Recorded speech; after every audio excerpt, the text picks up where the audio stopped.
What we see here is a lot of need, and we are here to help meet that need with historic federal funding. This week, President Biden's Transportation Secretary comes south to tout federal initiatives on trucking safety, a major boulevard rebuilding effort, and more.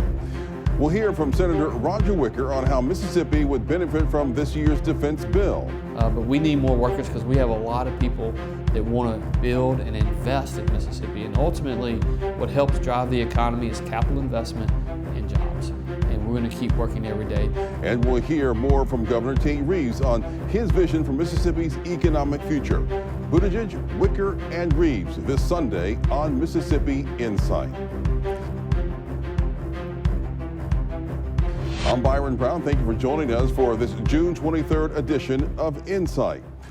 The White House is making sure that even red states hear the pitch for President Joe Biden's achievements in office and the case for his re-election.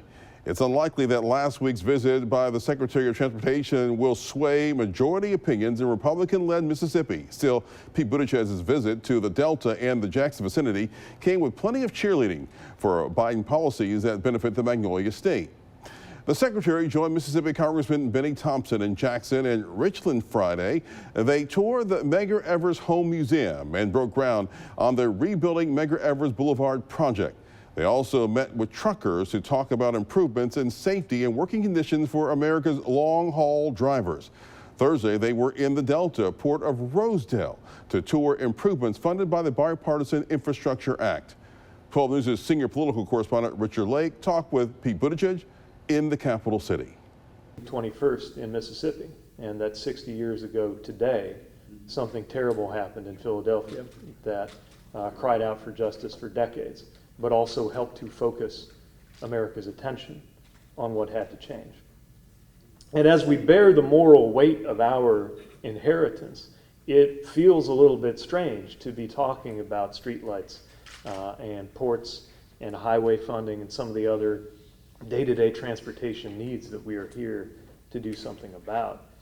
And yet, part of why we are doing this work is that we know that even the most superficial examination of the legacy of the civil rights movement reminds us of the relationship between transportation and equality. And the fact that equitable transportation has always been one of the core commitments, and for that reason has also always been one of the most important battlegrounds of the struggle for racial and economic justice and civil rights in this country.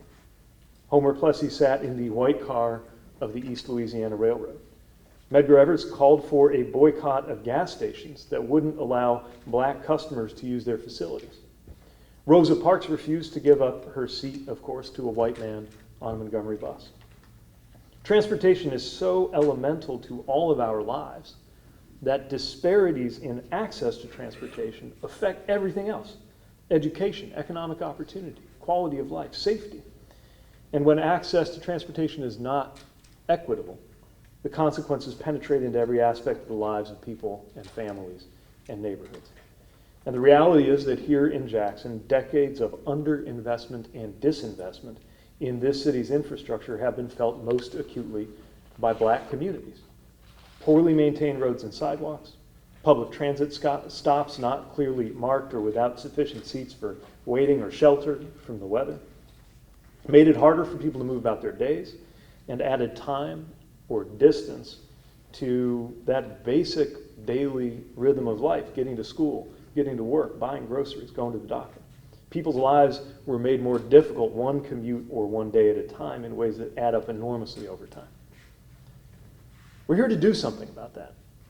Naming these facts and facing these disparities is not something that this administration has taken on as an exercise in guilt and blame or out of interest in dwelling on the past. Rather, it is the awareness that naming these harms and understanding our inheritance is a first step toward making things better. And in this administration, we're doing a lot more than just acknowledging our inheritance. We are taking action to build and rebuild our infrastructure so that it serves all people fairly and equitably. That's why we are here. And that's why, on behalf of the Biden-Harris administration, I'm honored to be here to celebrate the $20 million award for the Medgar Evers Boulevard project.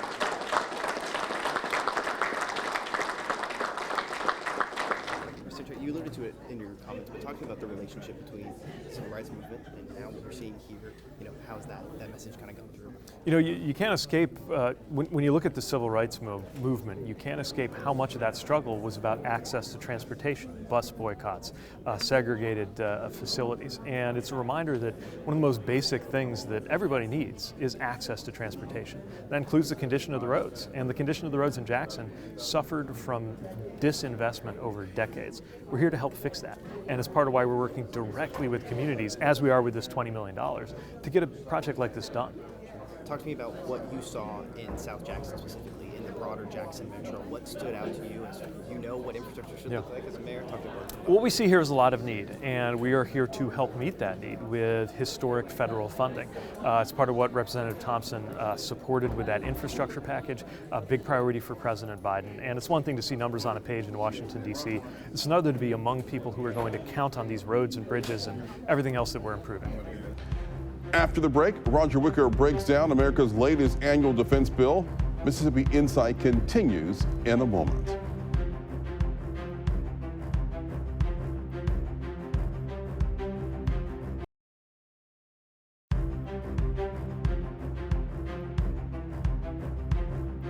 There's plenty of evidence to suggest that we are in a new space race with China and other countries. Facilities and workers in Mississippi continue to play a big role in NASA's rocket testing and development.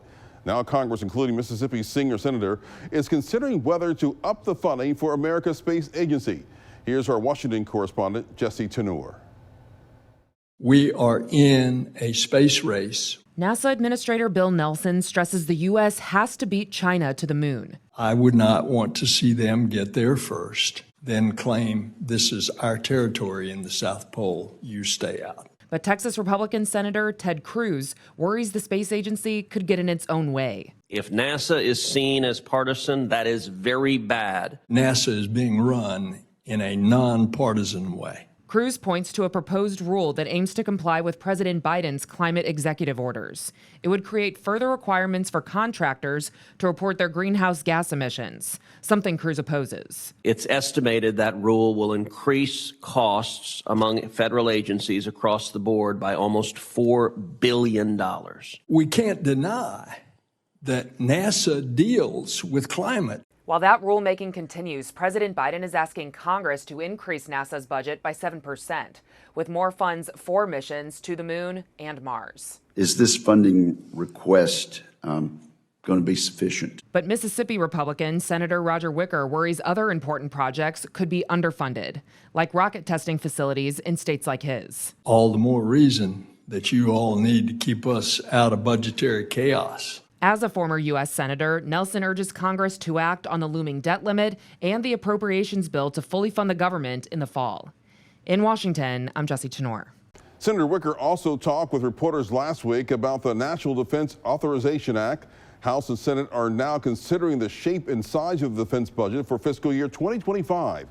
Wicker says that legislation benefits Mississippi directly, not to mention the nation as a whole. Well, we did get some wins. In the Senate version that was reported out of committee on Thursday of last week. But principally, I offered an amendment to increase the top line of defense spending some $25 billion. Actually, my proposal, if I'd been totally successful, would have been $55 billion. But what we need to do is move in the direction that we moved when Ronald Reagan was president. He was elected president in 1980. Our defense was not where it needed to be, and the Soviet Union seemed to be on the rise with Mr. Gorbachev. There was going to be a nuclear competition, and basically Ronald Reagan said, we can have peace if we're strong enough. So my proposal is, again, peace through strength. And just as we did during the Reagan administration, when we went from below 3% of gross domestic product up to 5%. We had a strong enough military that the Soviet Union didn't try anything, and none of our adversaries tried anything. They were the major threat back then. But basically, by working together on a bipartisan basis, we backed Gorbachev down, and frankly, the Soviet Union fragmented. and people all across the world began to breathe free. That's the kind of strength that leads to continued peace. And I think we need to listen to the witnesses that have come before the committee, whether it's those in uniform or those from the administration. What witnesses are telling us, almost to a person, is that we're in the most dangerous situation we've had in decades and decades. And we are not meeting the challenge. We don't even spend 3% of the size of our economy on national defense. We need to go back to the Ronald Reagan peace through strength doctrine.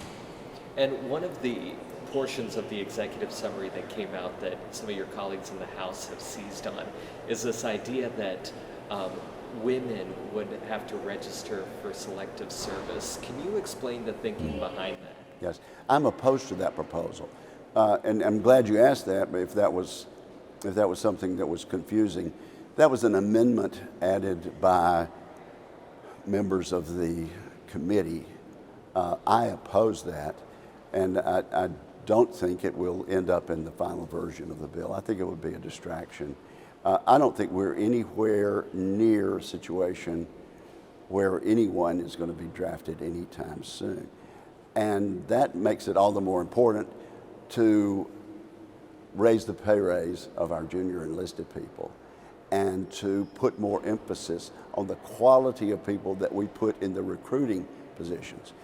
We can recruit good young men and women in the military without a draft. So I would be opposed to reinstituting the draft at all.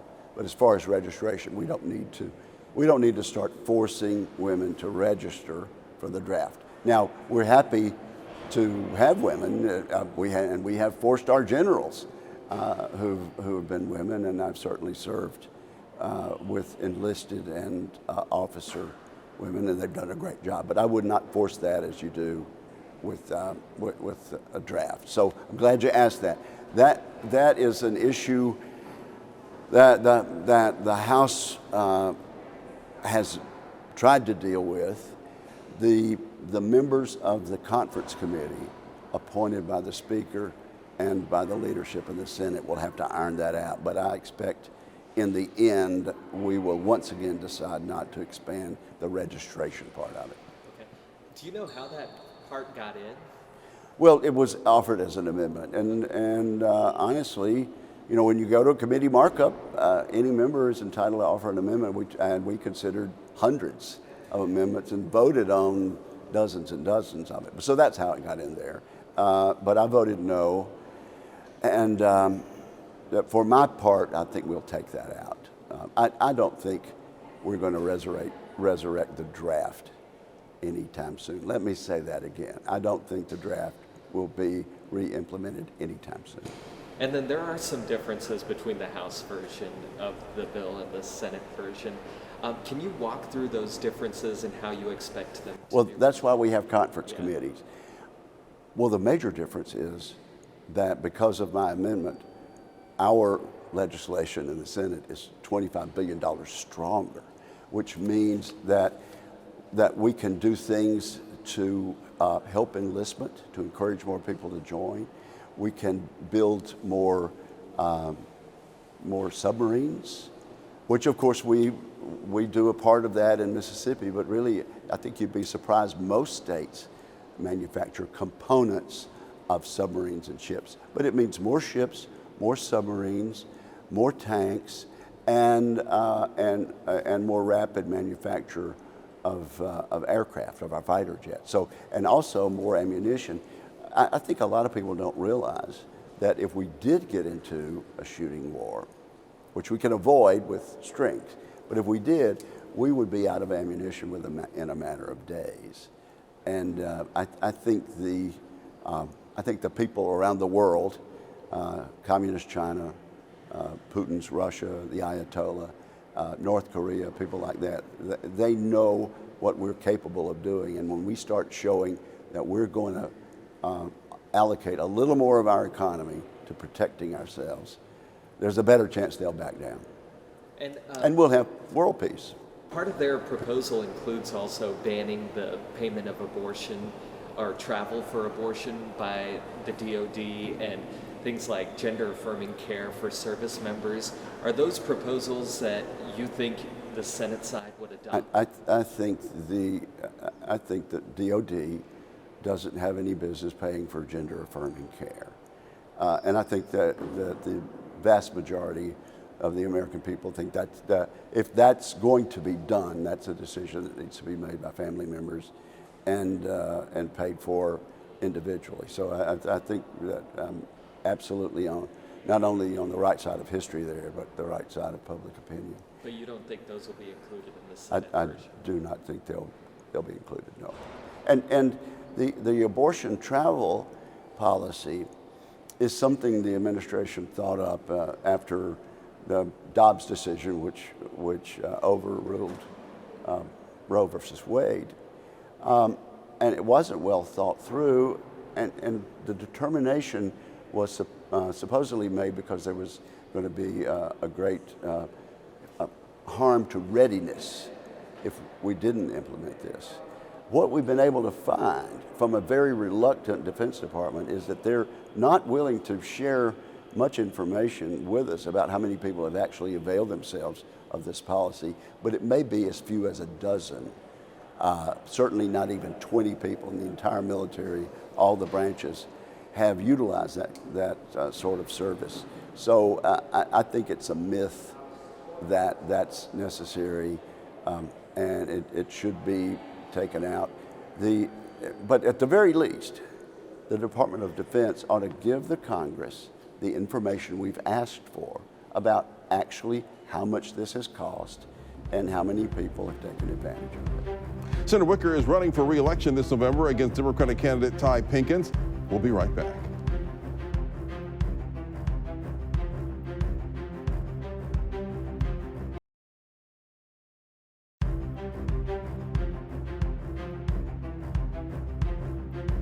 We'll pick up from where we left off last week with 12 News' exclusive interview with Governor Tate Reeves. This will be Reeves' last term in the mansion, and there's plenty of time yet for new initiatives on economic development. The governor sat down earlier this month with 12 News' Richard Lake. The economy of the state was center to your campaign for re-election.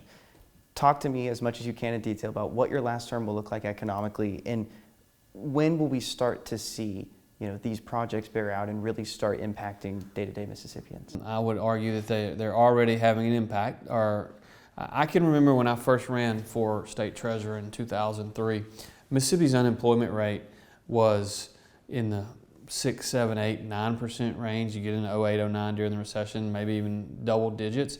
And not only were we double digits, we were 1 to 2% above the national average. Well, today our unemployment rate in Mississippi is 2.8%. which is about 1% below the national average. We are doing better than certainly over half of the states in the country when it comes to unemployment rates. If you want a job in Mississippi, you can probably find a job if you just look for it. Now, one of our challenges is certainly workforce participation rate.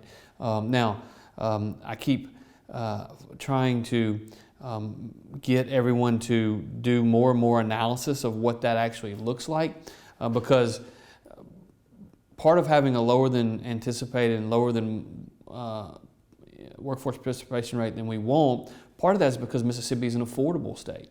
And so there are a lot of couples in our state, for instance, that have a one-income family because the mom or the dad, whichever one, chooses to stay home and raise kids while they're between kindergarten and 6th grade.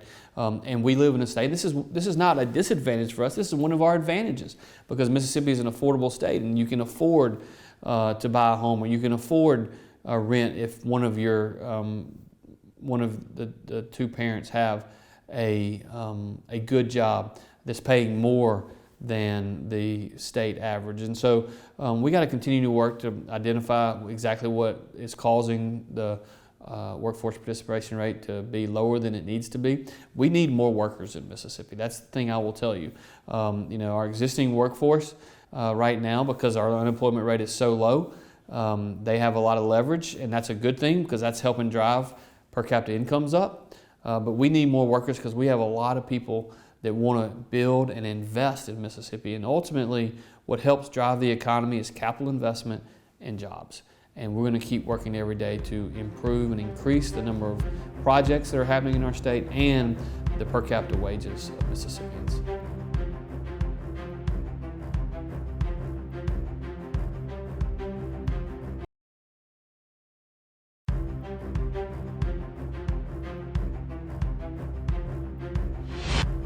If you have comments or questions about today's show or a suggestion for an interview or segment, just drop us a line. Email our producers. The address is news@WJTV.com. Our thanks to Richard Lake for his hard work last week, and thank you for watching. We'll be back next weekend with more of the political and current affairs coverage that you demand. I'm Byron Brown from all of us here at 12 News. Make it a great weekend.